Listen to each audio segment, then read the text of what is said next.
My wife bought a book about nutrition and health called You Are What You Eat, The Plan That Will Change Your Life.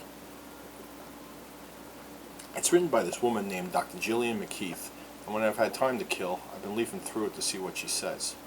We started watching her show on BBC America about a year ago. It's also called You Are What You Eat. She'd go to these fat people's houses in England and tell them how fat they were and show them how much food they would eat in an average week. The big table would always be spilling over with potato chips and french fries, Indian takeout, burgers, eggs, and soda. Usually lots of soda or some other kind of sugary drink. Of course, she'd call this food crisps, chips, takeaways, and fizzy drinks, but it didn't change what was there, and it would be slowly killing the episode's star. If they were a woman, they'd almost certainly cry, and if they were a sensitive man like this priest one time, he might even cry even more. But what was usually missing from the table was any kind of fruit or vegetable, veg as she would call it. Now, I've been eating a lot for close to 25 years, and except for 1994 when I lost 55 pounds, I've been around my current weight since before I met my wife. I'd like to lose weight and I'd like to be healthier, but I love food. And while I do eat way more vegetables and fruits than the people on Gillian's show, it's probably not nearly as much as I should. So going through this book has been an education of sorts.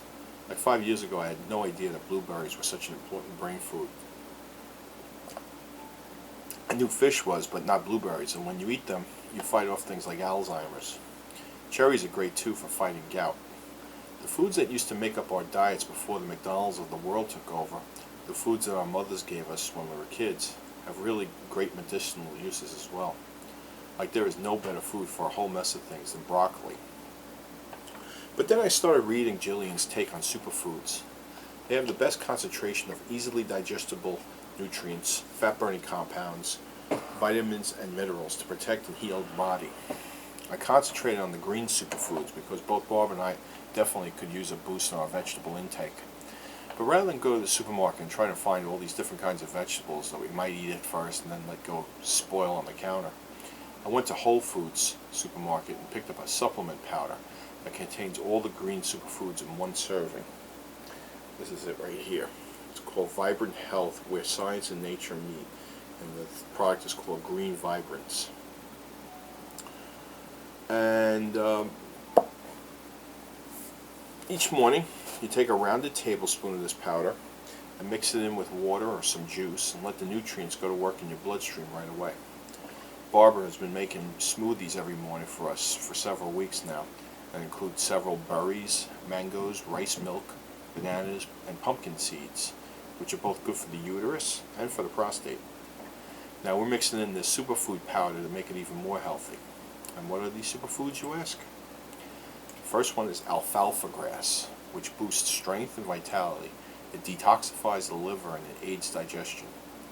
Number 2, green barley grass, which contains just about every nutrient the human body needs. It benefits the tissues, organs, and bones. Wheatgrass, which enhances immunity and promotes weight loss. Blue-green algae, which contains 60% protein, helps you think better and improves your memory. It also fights colds and flu. Chlorella, which reduces cholesterol and prevents hardening of the arteries. And finally, spirulina, which helps control blood sugar and reduces cravings. I just started using this, so I can't recommend it just yet, but I am excited about the prospects of being a more healthy me. I don't care what I look like on the inside. I don't care what I look like on the outside, as long as I'm healthy on the inside. And probably once the inside looks better, the outside will come along for the ride. So thanks for listening. Bon appetit from the Predator.